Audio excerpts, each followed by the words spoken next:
यंत्र था तासा, कौन सा वाद्य यंत्र था? वो वहीं छोड़ गए तो उस पर कब्जा कर लिया था। तो ये क्वेश्चन है कि कौन से युद्ध के बाद मेवाड़ की सेना ने मुगलों के तासा नामक वाद्य यंत्र पर कब्जा कर लिया? फिर वो हमेशा मेवाड़ की सेना साथ रखती थी बताने के लिए कि हमने किससे छीना था? मुगलों से। लिख लो। अच्छा, बाबर ने किसको हरा के आगरा पे कब्जा किया था? इब्राहिम लोदी। इब्राहिम लोदी ये सब अफगान थे, अफगान सारे इकट्ठे हुए, उन्होंने कहा मरा दिया यार, अपने जो जगह पे कब्जा कौन कर गया? बाबर। इब्राहिम लोदी लड़ता हुआ मारा गया था। तो इब्राहिम लोदी का छोटा भाई था महमूद लोदी, कौन था? वो सांगा के पास आ गया। उनको पता चला कि बाबर को चैलेंज कोई कर रहा है, तो कौन कर रहा है? सांगा। तो उन्होंने कहा सांगा तुम संघर्ष करो, अफगान तुम्हारे। तो अफगान किसके साथ आ गए?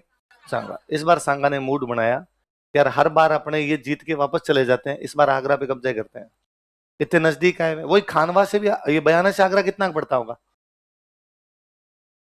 कितना है? 35-40 नहीं, अरे ढंग से बताओ, 100 किलोमीटर के आसपास है? तुम कभी आगरा भी नहीं गए? भरतपुर वाले भी गए हो? कितना किलोमीटर है? 40 नहीं है? 35 ही? इतने तो फतेहपुर सीकरी है, फिर फतेहपुर सीकरी के आगे आगरा है। भाई मैं तो तीनों ही नहीं गया, आगे वाला है ना भाई। मैं तो बयाना गया, भरतपुर तक गया हुआ हूं, नहीं तो बयाना गया ना आगे। 70-80 मान लो, है ना? 80-80 किलोमीटर बीच का रख लेते हैं। मैं कह रहा हूँ 100, ये करें 40, तो 70-80 के आसपास तो है। तो 70-80 तो मतलब आप 70-80 किलोमीटर नजदीक हो राजधानी के, और आपकी मूल राजधानी चित्तौड़ है। आप चित्तौड़ से वहां बैठे हो, जैसे आप शक्तिशाली आदमी तो हो, तो उसने कहा आपका यहाँ कब्जा कर लेते हैं। तो उसने राजस्थान के बाकी सारे राजाओं को भी बुलाया। वो जानता था क्या लड़ाई बड़ी होगी, आगरा पे कब्जा, दोनों जगह कब्जा करना, आगरा पे भी और दिल्ली पे भी। कहां कहां पे? तो उसने दोनों तरफ सेना भेजी, एक सेना दिल्ली की तरफ भेजी थी और एक सेना किधर भेजी थी? आगरा।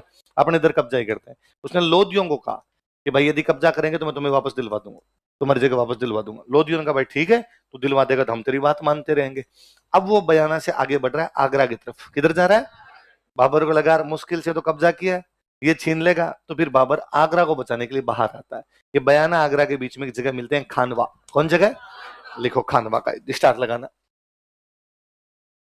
मैंने बताया उसने दोनों तरफ सेनाएं भेजी थी, आगरा भी भेजी और दिल्ली।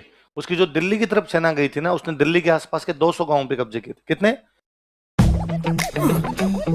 कब्जे किए थे? कितने? ये हमारे एरिया में आते हैं, दिल्ली वाले इलाके को बोलते हैं सल्तनत, सुल्तानों का इलाका, इसलिए क्या कहलाता? सल्तनत। लिखो। बाबर को लग रहा है मेरे इलाके पे कब्जा कर लिया, इसलिए बाबर लड़ना चाहता है। फिर बाबर के दुश्मन कौन थे? अफगान। अफगान की